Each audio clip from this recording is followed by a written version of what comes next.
वह प्रश्नोत्तरी 50 आपके बीच लेकर के उपस्थित हूं।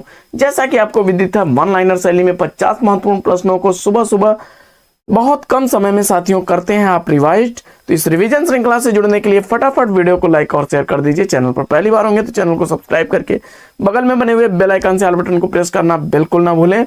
आपके लाइक शेयर सब्सक्रिप्शन से हमको मिलता है पुनर्बुलन ऐसी ही पाठचर्या प्रतिदिन लाने के लिए। तो मुझे उम्मीद है कि आप अपना प्यार दुलार स्नेह देंगे। तो साथियों, आज की पाठचर्या प्रारंभ करने से पूर्व देखते हैं प्यारा सा मॉर्निंग कोट्स। किस्मत जैसी कोई चीज नहीं होती साथियों, उसे हम बनाते हैं तो अपनी लगन, अपनी मेहनत और मजबूत इरादों से।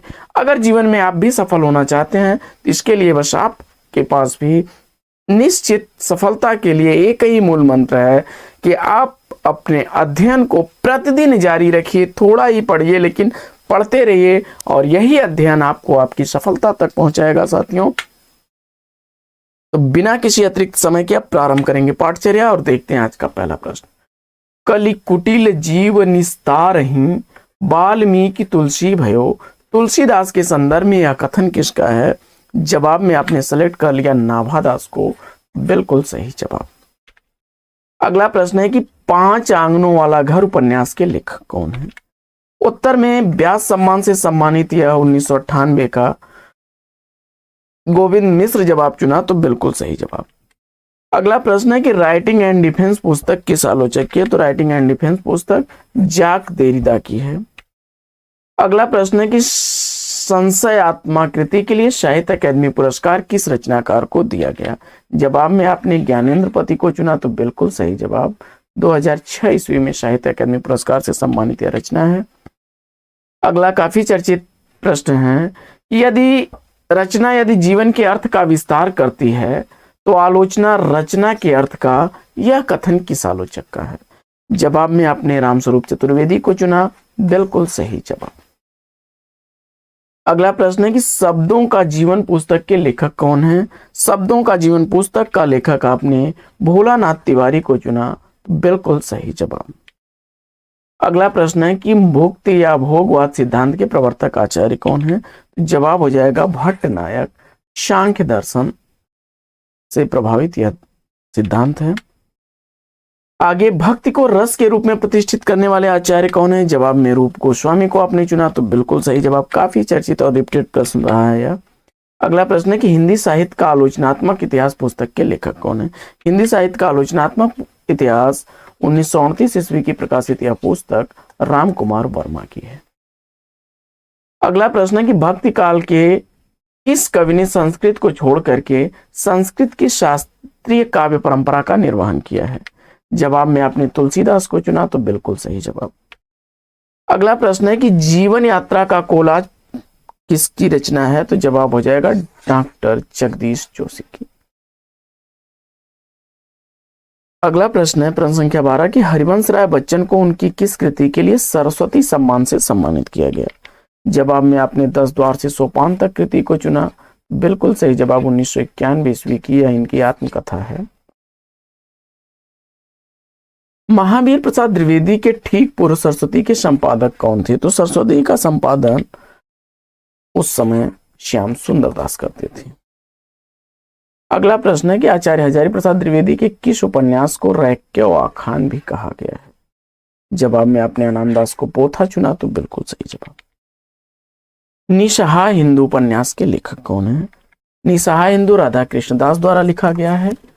1890 ईस्वी इसका रचना काल है।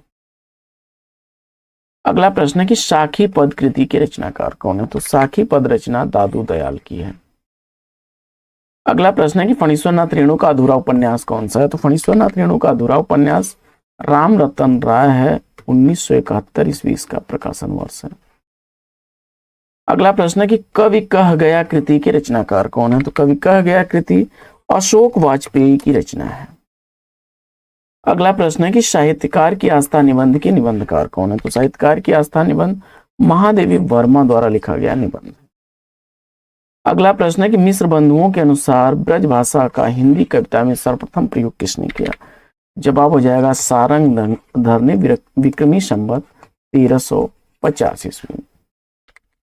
अगला प्रश्न है कि पहल पत्रिका का प्रकाशन कब आरंभ हुआ? तो पहल पत्रिका का प्रकाशन जयपुर से प्रकाशित होने वाला त्रैमासिक पत्र था। 1960 ईस्वी में इसका प्रकाशन प्रारंभ हुआ। ज्ञानरंजन इसके संपादक थे। अभिव्यंजना का नूतन विधान को छायावाद का मुख्य लक्षण किस आलोचक ने माना है? जवाब में आपने आचार्य रामचंद्र शुक्ल को चुना, तो बिल्कुल सही जवाब। अगला प्रश्न है कि हिंदी काव्यशास्त्रीय ग्रंथ श्रृंगार निर्णय के रचनाकार कौन है? जवाब में भिखारी दास को चुन करके इस प्रश्न का बिल्कुल सही जवाब दिया। 1807 ईस्वी इस कृति का प्रकाशन हुआ। जब तोप मुकाबल हो तो अखबार निकालो, यह पंक्तियां किस रचनाकार की हैं? और जवाब में आपने अकबर इलाहाबादी को चुना, तो बिल्कुल सही जवाब। अगला प्रश्न है कि एक भारतीय आत्मा किस कवि को कहा जाता है? तो एक भारतीय आत्मा नाम से जाने जाते हैं माखनलाल चतुर्वेदी। आपने तो बिल्कुल सही जवाब। अगला प्रश्न है कि कबीरा खड़ा बाजार में किसकी रचना है? तो कबीरा खड़ा बाजार में भीष्म शाहनी की रचना है। 1981 ईस्वी का प्रकाशन वर्ष। अगला प्रश्न है कि नेपथ्य राग किसका नाटक है? तो नेपथ्य राग नाटक मीराकांत द्वारा लिखा गया नाटक है। 2004 ईस्वी का प्रकाशन वर्ष है। अगला प्रश्न है कि युगधारा के रचनाकार कौन है? तो युगधारा कृति का रचनाकार नागार्जुन को चुनकर के आपने बिल्कुल सही जवाब दिया। अगला प्रश्न है कि दिवस का अवसान समीप था, गगन था कुछ लोहित हो चला, इन पंक्तियों के रचनाकार कौन है? जवाब में आपने सेलेक्ट कर लिया है ज्योतिया सिंह उपाध्याय हरिऔध को, तो बिल्कुल सही जवाब। अगला प्रश्न है कि घनानंद को साक्षात रसमूर्ति किसने माना है? घनानंद को साक्षात रसमूर्ति मानने वाले आचार्य रामचंद्र शुक्ल जी। अगला प्रश्न है कि अरस्तु का काव्यशास्त्र किसकी रचना है? तो अरस्तु का काव्यशास्त्र डॉक्टर नगेंद्र की रचना है। किन कवियों को राहों का अन्वेषी कहा गया है? और जवाब में आपने चुन लिया है तार सप्तक के कवियों को, तो बिल्कुल सही जवाब। हाइक्यू किस देश की काव्य शैली है? जवाब में आपने चुन लिया है जापान को, तो बिल्कुल सही जवाब। अगला प्रश्न है कि हिंदी साहित्य में मार्क्सवादी चेतना की अभिव्यक्ति जिस काव्य धारा में देखने को मिलती है उस धारा को क्या कहा जाता है? जवाब में आपने प्रगतिवादी काव्य धारा चुना, तो बिल्कुल सही जवाब। और प्रियमवद अज्ञेय के किस रचना का पात्र है? प्रियमवद अज्ञेय द्वारा लिखे गए असाध्य वीणा का पात्र है। अगला प्रश्न है कि रीति संप्रदाय का प्रवर्तक आचार्य किसे माना जाता है? रीति संप्रदाय के प्रवर्तक आचार्य वामन है। युग तरंगिणी कृति के रचनाकार कौन है? तो युक्ति तरंगिणी रचना कुलपति मिश्र की है। आधुनिक ईरान की पृष्ठभूमि पर रक्त रंजित इस्लामी क्रांति का चित्रण किस उपन्यास में किया गया है? जवाब में आपने 7 नदियां एक समुद्र सेलेक्ट किया, तो बिल्कुल सही जवाब। 1984 ईस्वी का प्रकाशित यह उपन्यास नासिरा शर्मा द्वारा लिखा गया है। छंद शास्त्र ग्रंथ के रचयिता कौन है? छंद शास्त्र ग्रंथ का रचयिता आपने पिंगल मुनि को चुना, तो बिल्कुल सही जवाब। बेकन के निबंधों का अनुवाद बेकन विचार रत्नावली नाम से किसने किया? और इस प्रश्न का जवाब आपने महावीर प्रसाद द्विवेदी को चुना, तो बिल्कुल सही जवाब। अगला प्रश्न है कि सेठ बांकेमल किसकी रचना है? सेठ बांकेमल कृति अमृतलाल नागर की रचना है। 1955 ईस्वी इस रचना का प्रकाशन वर्ष है। अगला प्रश्न है कि विद्रोहिणी अम्बा नाटक के नाटककार कौन है? विद्रोहिणी अम्बा नाटक उदय शंकर भट्ट द्वारा लिखा गया नाटक।